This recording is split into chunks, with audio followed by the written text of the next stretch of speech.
Nu cine crezi tu escaladează acest război. Astăzi, adevărul despre Israel, Iran, Trump și tot ce nu se spune la TV. Suntem mai aproape de un conflict global, mai mult decât ni se spune. Bună, bună, dragii și dragile mele! Bine v-am regăsit la numerologia zilei, astăzi 8 aprilie 2026. O vibrație 22-4, maestru constructor. Mai avem un lider cu această vibrație care are toate șansele în funcție de ce parte a numerologiei folosește, partea pozitivă sau negativă, să ne ducă spre liniște și pace, dar realitatea sună ca și cum ne-ar aduce partea negativă, adică războiul. Să vedem ce ne spun numerele și nu numai ele. 22 este unul dintre cele mai puternice numere maestre pentru care atât forța de a distruge cât și forța de a construi. 4 aduce concretizare, structură, realitate. Energia zilei, ce este gândit, se materializează, devine realitate. Ce este instabil, se rupe. Adevărul se materializează chiar dacă doare. Este o zi karmică de decizii definitive, în special în relații, alianțe, structuri de putere, atât politice cât și personale. Energia 22-4 nu mai permite iluzii. Relațiile intră în 3 direcții clare, se stabilizează profund, devin oficiale și asumate, acolo unde sunt bazate pe structuri solide, intră în reconstrucție serioasă, acolo unde partenerii doresc să-și mai dea o șansă să repare prin conștientizare și asumare, sau se rup definitiv. Important este că nu mai merge și așa, apare nevoia de siguranță, loialitate și claritate.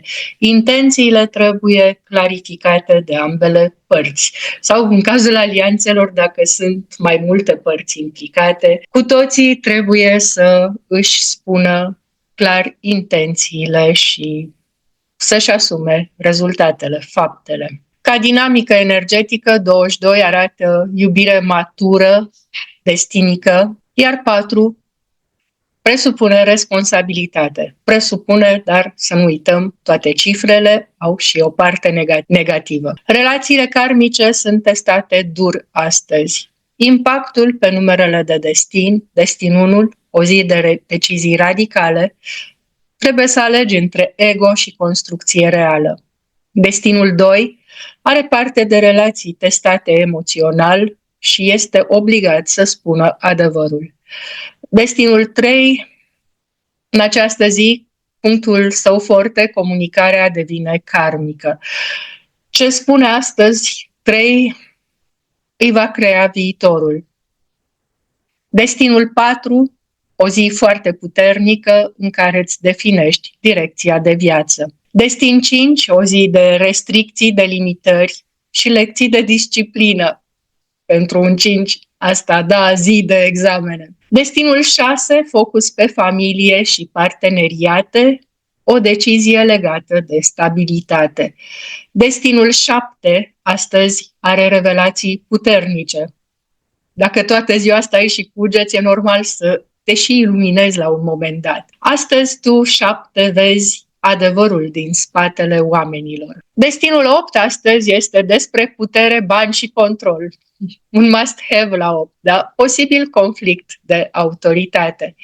Destinul 9, o zi de închideri karmice, un final de etapă în relații. Numerele maestre, 11 astăzi, cu intuiția sa extrem de activă, vede dincolo de aparențe. 22, zi de destin major, poți construi sau distruge. O zi în care să fim cu ochii pe Trump și să ne rugăm să-i dea Dumnezeu minte. 33, iubire necondiționată versus sacrificiu, o lecție de echilibru emoțional. Vom interpreta și cardurile care ne sunt alături. Astăzi a ieșit din Spirit of the Animals Oracle Cards, Pronghorn, care ne îndeamnă la acțiune. Nu mai este timp de gândire, trebuie să acționezi rapid și decisiv. Dragonii, de asemenea, și ei ne sfătuiesc astăzi, da? Din Dragon Oracle Cards al doamnei Diana Cooper. Astăzi ne-au dat ghidare, îndrumare și ne sunt alături Black Dragon from Saturn și Omega Dragon. Ei ne arată că o karmă grea s-a activat, structurile vechi se destramă și adevăruri dure ies la suprafață. Omega Dragon ne arată închidere de cicluri karmice și reset energetic profund. Din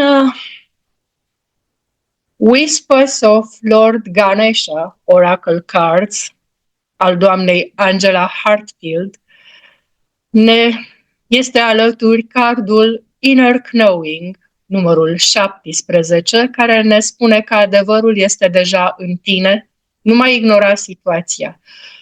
E bine să lăsăm fanatismul și să ne uităm și să ascultăm cu atenție și obiectivitate ce declarații dau liderii noștri, atât locali cât și cei mondiali. Veți vedea și veți auzi multe.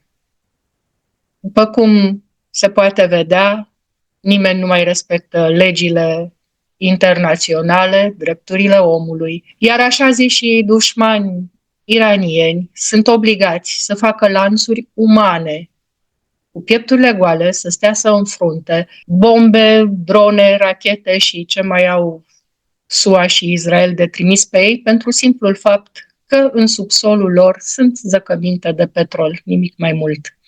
Cum spunea un proverb american, orice stat care are în subsol zăcăminte de petrol este un potențial stat terorist. Bun. Runele zilei, Tivaz, ne arată dreptate, conflict și presupune o luptă corectă. Hagalas, cum am spus, s-a mutat deja la noi, distrugere necesară. Ehvaz, o schimbare inevitabilă. Mesajul este ce se prăbușește azi, nu mai putea continua. Cristalele recomandate pentru această zi, obsidian, pentru protecție și adevăr, claritate, turmalina neagră, protecție împotriva energiilor negative, ametist pentru claritate mentală, quarț roz pentru echilibru emoțional. Talismanele zilei, simbolul pătratului 4, da? Stabilitate. Triunghi plus pătrat, materializare spirituală, rune, tivaz gravate. Se pot purta ca talismane dacă aveți din lemn sau de ce nu rune orgonice care ați luat de la mine. Puteți să folosiți în această zi și ca talisman, ca protecție.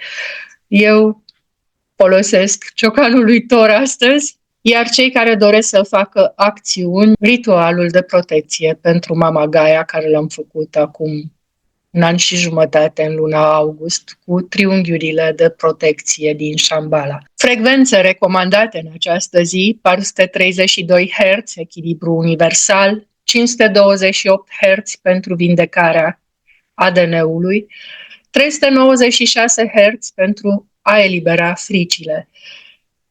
Ideal, putem combina 432 cu 528 pentru relații, pentru armonie și vindecare. Culorile zilei astăzi, negru pentru protecție și adevăr, violet pentru o stare mai spirituală, gri pentru a ne ancora în realitate și a rămâne în neutralitate, roz pal dacă dorim vindecare emoțională. Pe scurt, analiza sociopolitică, conflictul dintre Israel, Iran și Statele Unite, alianța Donald Trump-Benjamin Netanyahu contra Iran. Bineînțeles, toate acestea sunt sub influența dublă a vibrației 22.4.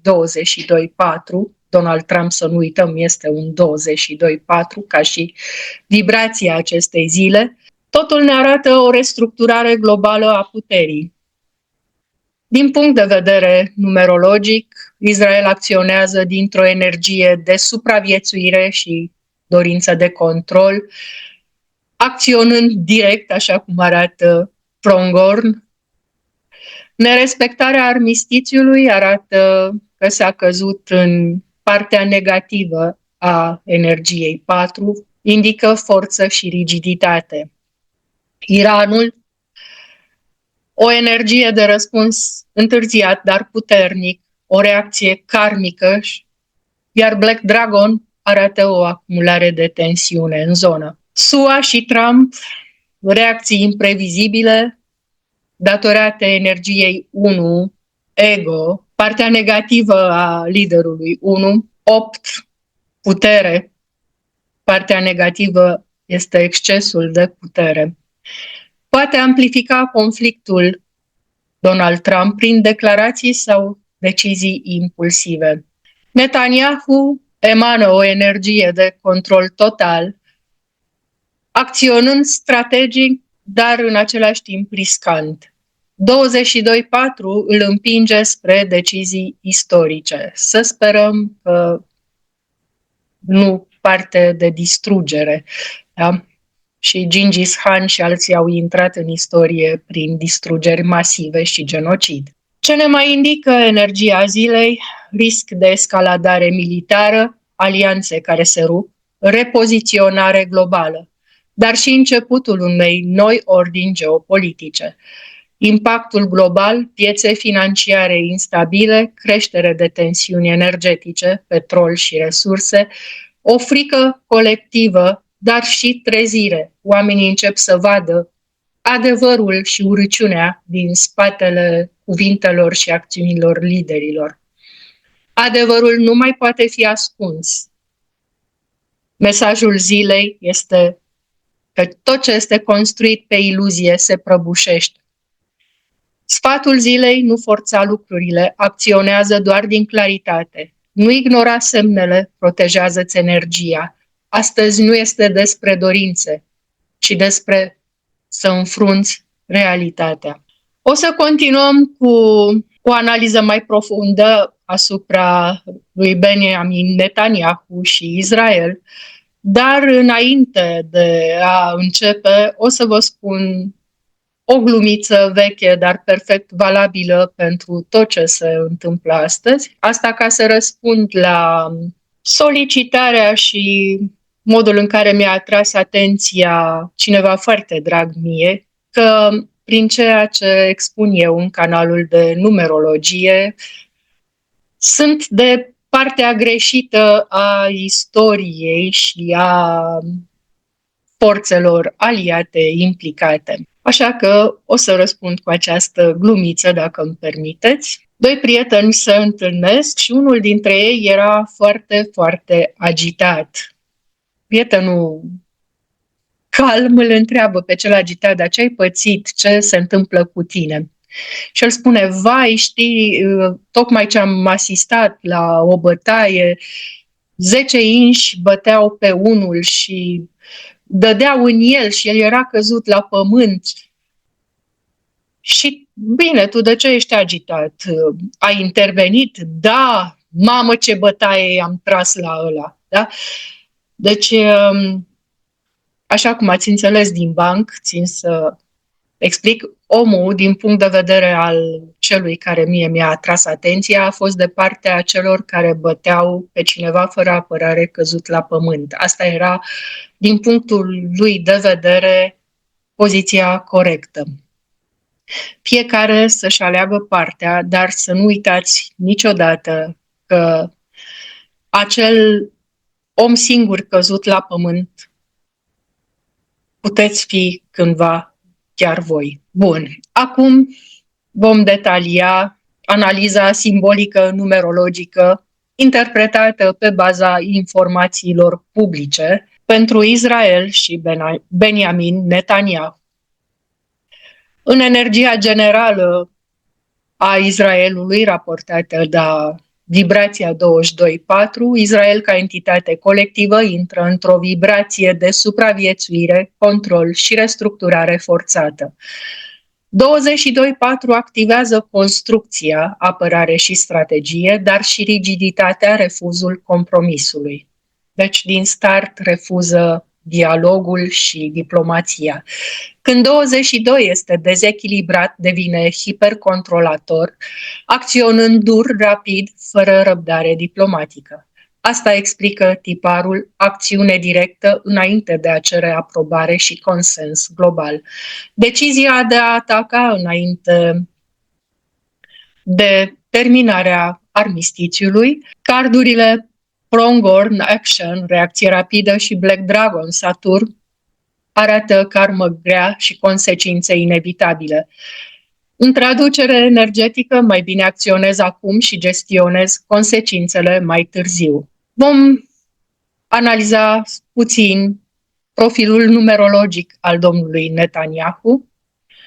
Energia lui dominantă 8 putere, control, strategie, 4 disciplină și structură, 22 care s-a activat acum, decizii istorice. În această combinație, un lider strategic orientat spre control total. Umbra lui 22-4 la Netanyahu se manifestă prin refuzul compromisului, decizii de tip totul sau nimic, acțiuni preventive agresive. Apare mentalitatea, dacă nu controlez eu situația, o controlează altcineva. De ce nu se respectă armistițiul? Cum am spus, 22-4 în acest caz este în dezechilibru, aducând neîncredere în acorduri, se preferă acțiunea în locul negocierii, devine ca în cazul paranoia, da? Când vezi pericol peste tot ca fiind iminent. În interpretarea armistițiului a fost perceput ca vulnerabilitate, nu ca siguranță. Aplicat pe această situație, cardul Black Dragon from Saturn, care este foarte important în a explica aici situația, da? Saturn, karmă, consecințe, lege universală. Pentru Israel și Netanyahu, deciziile actuale vor avea efect pe termen lung, nimic nu rămâne fără consecință, se plătesc acumulări din trecut. Este o energie de plată karmică colectivă și reset geopolitic. Omega Dragon arată o închidere de ciclu. Aplicat pe vibrația 22.4, vechiul mod de gestionare a conflictului nu mai funcționează. Intrăm într-o nouă fază mult mai intensă. Riscurile pentru Israel, în primul rând, escaladare militară controlată, care oricând poate scăpa de sub control, izolare diplomatică temporară, plus o presiune globală crescută. În plan intern, o consolidare, populația israeliană se unește în fața pericolului. Deciziile lui Netanyahu pot declanșa în plan global reacții în lanț în Orientul Mijlociu, implicare indirectă a SUA, tensiuni cu Iran crescute exponențial. 22.4 are un efect de domino global. Ce urmează pe termen scurt? Acțiuni strategice, nu haotice. Interpretat strict numerologic, da? Escaladare calculată. Pe termen mediu, un moment de punct critic, decizii majore care schimbă direcția conflictului.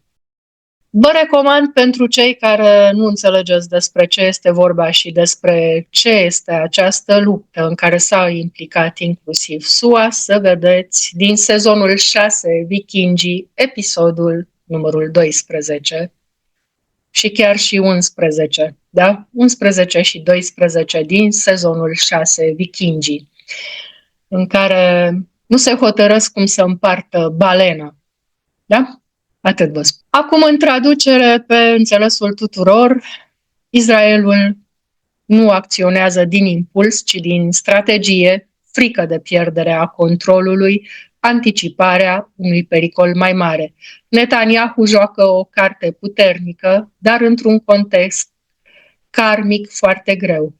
Controlul total creează iluzia siguranței, dar atrage testul suprem. Pentru cei care cred că totul se va sfârși printr-un control total global, recomand să citiți sau să vedeți filmele Experiment și Jocurile Foamei. Sunt trilogii, da? Ca fapt divers. Veți înțelege foarte bine și foarte profund ce cărți se joacă în prezent. Vom Analiza puțin și cine escaladează cu adevărat situația. Conform The Guardian, Reuters și The Washington Post, Donald Trump, the president of peace, sounds the call of war. Dar realitatea din teren arată acest conflict nu este liniar și nu există un singur vinovat. Este un cerc de escaladare în 3 direcții. Israel este inițiatorul strategic. SUA, amplificatorul global, Iran, escaladator de rezistență.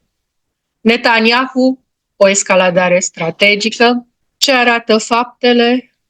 Israel a lansat lovituri asupra Iranului împreună cu SUA. Există indicii că împinge spre confruntare directă și schimbare de regim, conform Al Jazeera. A susținut ideea unui conflict rapid către Trump, conform The Guardian. În traducere energetică, 22.4 arată că aceștia doresc să construiască realitatea prin forță.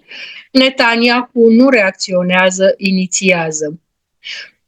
Pisicii mei care se aud în fundal confirmă. Netanyahu vede de asemenea conflictul ca inevitabil și joacă pe termen lung. Este pregătit de 10 de ani și este dispus să continuă tot pe atât. În concluzie, el este declanșatorul inițial al escaladării, dar o escaladare calculată, nu haotică. SUA și Trump aduc o escaladare prin putere și ego.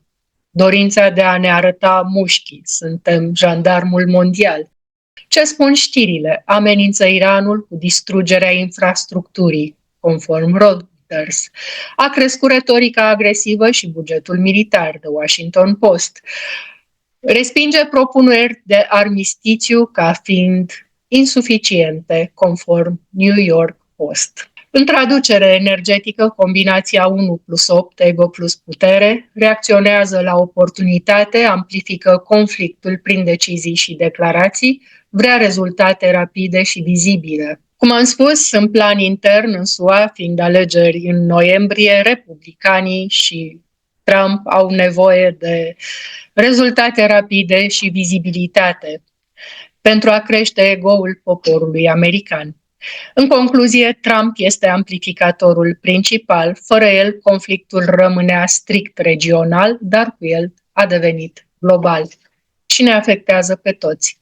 Iranul, victima în această situație, dar văzut ca principal vinovat pentru că refuză să se predea și să devină probabil colonie americană, escaladare prin rezistență. Ce arată realitatea? Refuză condițiile SUA, blochează strâmtoarea Hormuz, răspunde cu atacuri și presiune economică. În traducere energetică, energie 7 și 9, rezistență plus karmă.